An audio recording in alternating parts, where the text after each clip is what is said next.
শীতের সবজির প্রায় শেষ প্রান্তে চলে এসেছি। সমস্ত গাছেই কম বেশি টমেটো আছে। ভাবছি সেগুলো হারভেস্ট করে সবগুলো গাছ তুলে ফেলবো। সামনে গরমের সিজন, সবজি বসাতে হবে। হ্যালো মাই লাভলি ভিউয়ার্স, আসসালামু আলাইকুম। কাশিবের ছাদ বাগানের পক্ষ থেকে সবাইকে অভিনন্দন। আশা করি সবাই ভালো আছেন, আমারই মতো ফুল ফল এবং সবজির গাছ লাগাচ্ছেন। আমার বাগানে বেশ কিছু টমেটো এবার ফলেছিল। সেই টমেটো গাছগুলো প্রায় ফলন প্রায় শেষ। টমেটোগুলো হারভেস্ট করে নিব এবং টমেটো গাছগুলো পুরোটা উঠিয়ে নিব। নেওয়ার পরে প্রথমে যে কাজটা করতে হবে সেটা হলো মাটিগুলোকে শোধন করতে হবে। টানা রোদে শুকাতে হবে 2 থেকে 3 দিন। তারপর বিভিন্নভাবে প্রসেস করে এটা আবার গরমের সবজির জন্য রেডি করতে হবে। এখন যদি সবজিগুলো না হারভেস্ট করি, গাছগুলো যদি না তুলে ফেলি, তাহলে বড্ড বেশি দেরি হয়ে যাবে। আমরা সবজি এমনভাবে ফলাবো যাতে সিজনের শুরুতেই আমরা আমার ছাদে বিভিন্ন রকমের সবজি উত্তোলন করতে পারি। কারণ বাজারে তখন চড়া দাম থাকবে, আমাদের যাতে একটু হলেও হেল্প হয়। কারণ আমরা এত কষ্ট করে সবজি ফলাই, একটু তো যদি হেল্প না হয় তাহলে এত কষ্ট কেন? সেই জন্য যারা যারা এখনো মাটি প্রস্তুত করেনি, শীতের সবজি গাছগুলো এখনো বাগানে আছে, যত তাড়াতাড়ি সম্ভব সেগুলো সব উত্তোলন করার চেষ্টা করুন। কারণ গরমের সিজন চলে এসছে বলে, মার্চের প্রায় আজকে অর্ধেক দিন, আজকে 15th মার্চ। সেই জন্যই বলছি সবজির বীজ এখনই বসাতে হবে। এর চেয়েও যদি আরেকটু দেরি করে ফেলেন তাহলে বড্ড বেশি দেরি হয়ে যাবে। কারণ সামনেই আসতেছে বৃষ্টির সিজন। এর আগেই যদি গাছগুলো চারা থেকে বড় হয়ে যায়, হাজার বৃষ্টি আসলেও গাছগুলো নষ্ট হবে না। যদি বৃষ্টির সিজনে আপনি চারা করেন তাহলে অনেক সময় বীজগুলো নষ্ট হয়ে যেতে পারে। সেই জন্যই বলছি গরমের সবজির বীজ যারা এখনো বসাননি তারা এখনই বসিয়ে ফেলুন, নাহলে বড্ড বেশি দেরি হয়ে যাবে। আমি অলরেডি কিছু কিছু বীজ কিন্তু বসিয়ে ফেলেছি, বিশেষ করে করলার বীজ, ঝিঙের বীজ আর কুমড়োর বীজ বসিয়েছি এবং বীজ থেকে চারা উঠেছে। সেই সেই ভিডিওটা আমার চ্যানেলে আছে।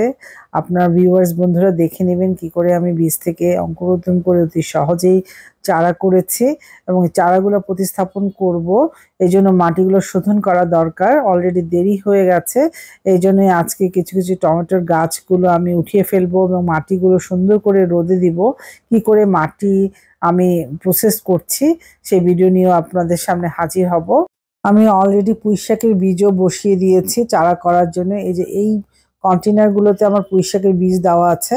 পুঁইশাকের চারাগুলো আমি কিছু আমার বারান্দাতে রাখবো, কিছু ছাদে রাখবো, এই জন্য চারা করছি। আপনারা সরাসরি মাটিতে লাগাতে পারেন, এভাবে আমার মতো ছোট ছোট কন্টেনারে বীজ করে তারপর চারা তৈরি করতে পারেন। যার যেটা সুবিধা সেভাবেই করতে পারেন। এই ঝুড়িতে একটা বেগুন গাছ হয়েছে এবং পাশে একটা টমেটো গাছও আছে। টমেটো গাছটা কিন্তু সবে মাত্র উঠছে, কারণ এটা আমি ডাল থেকে চারা করেছিলাম, সেটা এখন মাত্র ফুল এসছে। দেখা যাক গরমের সিজনে এটা ফল দেয় কিনা। ফুল তো গাছে চলে এসছে, এখন গরমের সিজন চলে এসছে মার্চের মাঝামাঝি। এখন পরবর্তীতে দেখা যাক এখান থেকে আমি টমেটো পাই কিনা। যদি পাই অবশ্যই শেয়ার করবো আপনাদের সাথে। আর এটা আমার আমড়া গাছ ছিল, এখন আমড়ার ফুল আসার সিজন, ফুল আসবে প্রতিটা গাছে। সেই জন্য গোড়াটা একটু পরিষ্কার করে দিব, দিয়ে একটু নিড়িয়ে সার প্রয়োগ করে দিব আমড়া গাছটা। এটা আমার 12 মাসি আমড়া গাছ, তবে এই সিজনে ফুলটা একটু বেশি আসে। সবজির পাশাপাশি কিন্তু ফুল গাছেও প্রায় মেয়াদ শেষ হয়ে গেছে, মানে শীতের সিজনের ফুলগুলো কি সুন্দরভাবে ফুটেছিল আমার বাগানে, প্রায় শেষ। কিছু কিছু ফুল মরে গেছে, সেগুলো আমি কেটে আবার সুন্দর করে সার দিয়ে দিব। কারণ আমার ধারণা আবার সার দিলে আবার নতুন করে কলি আসবে।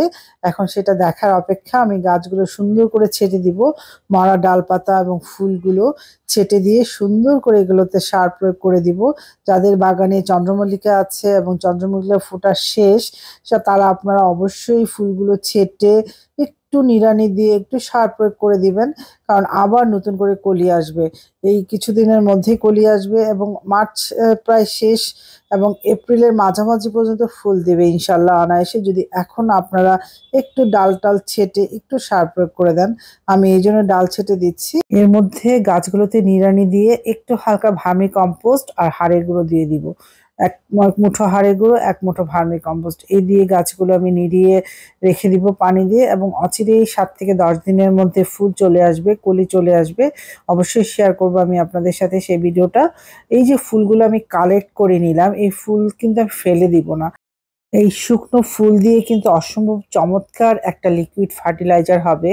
এর আগেও আমার চ্যানেলে এটা আমি শেয়ার করেছি, আপনারা দেখে নেবেন যারা আমার ভিউয়ার্স বন্ধুরা আছে। এই ফুলগুলো আমি বালতিতে রেখে এর মধ্যে নর্মাল পানি দিয়ে রাখবো 7 দিন।